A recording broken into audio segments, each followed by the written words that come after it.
آپ سننے کے لیے تیار ہیں؟ جی آمین۔ آج کا جو ٹاپک ہے نا وہ ہے عبادتیں۔ کیا ٹاپک ہے؟ عبادتیں۔ مختلف قسم کی عبادتیں ہم کرتے ہیں، بہت سارے انوائرمنٹ آپ کے سامنے آتے ہیں، بہت ساری مذہب ہیں، بہت ساری قومیں ہیں، بہت سارے قبیلے ہیں جو مختلف طریقے سے عبادتیں کرتے ہیں۔ ہر کسی کا اپنا اپنا طریقہ کار ہے، ہر کوئی اپنے اپنے طریقے سے عبادت کرتا ہے، لیکن بائبل کے مطابق عبادت کیا ہے ہم نے اس کو دیکھنا ہے۔ آمین۔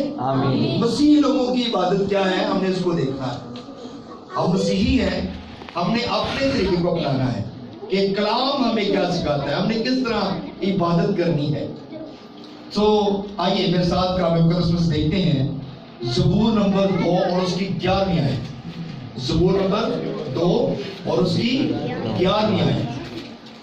میں اکثر ایک بات کہتا ہوتا ہوں کہ تھکنا نہیں تے اکنا نہیں تے بھجنا نہیں۔ تے بہت سارے لوگ ہیں تھک بھی گئے تے اک بھی گئے ہیں تے بھج بھی گئے ہیں، پر میری یہ ریکویسٹ ہے آپ سے کہ جو سچائی کا کلام ہے وہی ہمیں تقویت دیتا ہے، وہی ہمیں قوت دیتا ہے، اور وہی ہمیں جو ہے وہ خدا کے ساتھ رابطہ بحال کرتا ہے۔ تو جب ہم سچائی کا کلام سنتے ہیں تو پھر ہماری زندگیاں تبدیل ہوتی ہیں۔ اگر سچائی کا کلام نہیں ہے تو پھر ہم ٹھیک ہے دوسروں کی طرح ہم بھی جس طرح چل رہا ہے اسی طرح چلاتے جاتے ہیں، بس ٹھیک ہے۔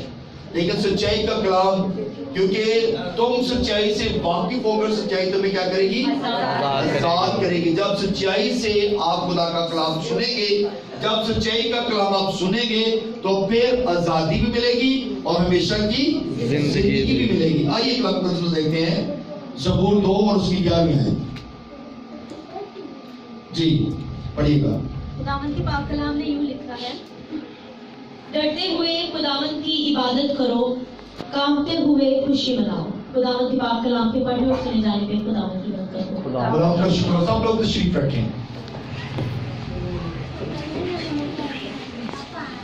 کلام مقدس میں سے ہم نے سنا ہے داؤد نبی فرماتے ہیں زبور نمبر 2 میں کیسے عبادت کرنی ہے؟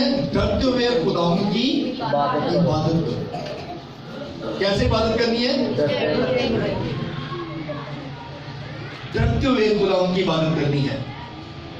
ایسا نہ ہو کہ ہم عبادت میں کوئی غلطی کر جائیں، ایسا نہ ہو کہ ہم کوئی ایسا کوئی کام کر جائیں عبادت میں کہ جس سے ہمارا خدا ناراض ہو جائے۔ ہمارے اندر کوئی ایسی فریب والی بات نہیں ہونی چاہیے، ہمارے اندر کوئی ایسی گھمنڈ والی بات نہیں ہونی چاہیے۔ پھر تیری مقبول عبادت ہے جو خدا کو پسند ہے۔ یہ ہماری مقبول عبادت ہے جو خدا کو پسند ہوگی کہ ہمارے اندر سے گھمنڈ نہیں ہے، ہمارے اندر لالچ نہیں ہے، ہمارے اندر جو ہے وہ اور باتیں نہیں ہیں، دنیا کی باتیں نہیں ہیں۔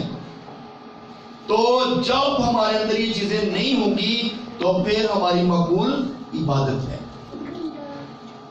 ڈرتے ہوئے خداوند کی عبادت کرو۔ جب تم خدا کے رخ کرے تو ڈرتے ہوئے کانپتے ہوئے اس کی طرف جانا، اور خدا کی جب ہیکل میں تم پہنچے تو ڈرتے ہوئے کانپتے ہوئے اس کی ہیکل میں اپنا پاؤں رکھنا۔ یہ خدا کا کلام ہمیں سکھاتا ہے، دنیا کی باتیں نہیں سکھاتی، دنیا کی کتابیں ہمیں نہیں سکھاتی، بلکہ یہ خدا کا کلام ہمیں سکھاتا ہے۔ اسرائیلی جو عبادت ہے، اسرائیلی جو عبادت کرتے ہیں، جو اسرائیل کے لوگ عبادت کرتے ہیں، ان کے لیے قانون تھا کہ آپ نے صرف واحد خدا کی عبادت کرنی ہے، ایک خدا کی عبادت کرنی ہے، اور اپنے لیے کوئی مورت یا صورت نہیں بنانی۔ اور اگر آپ اس طرح کرو گے تو پھر تمہارا خدا تم سے ناراض ہو جائے گا۔ اور جو بابلی عبادت تھی، جو بابل کے لوگ تھے وہ بھی عبادت کرتے تھے، لیکن وہ بال کی عبادت کرتے تھے، اور انہوں نے اپنے لیے مذہب بنائے ہوئے تھے، اس طرح دیوی کی عبادت کرتے تھے، اور بہت ساری مورتیں تھیں جن کی وہ عبادت کرتے تھے۔ ان چیزوں کو ہم نے دیکھنا ہے، ان چیزوں سے ہم نے پرہیز کرنا ہے، اور خدا کے کلام کو صحیح طریقے سے جاننا ہے، اور اس کے خدا کے کلام پر عمل کرنا ہے۔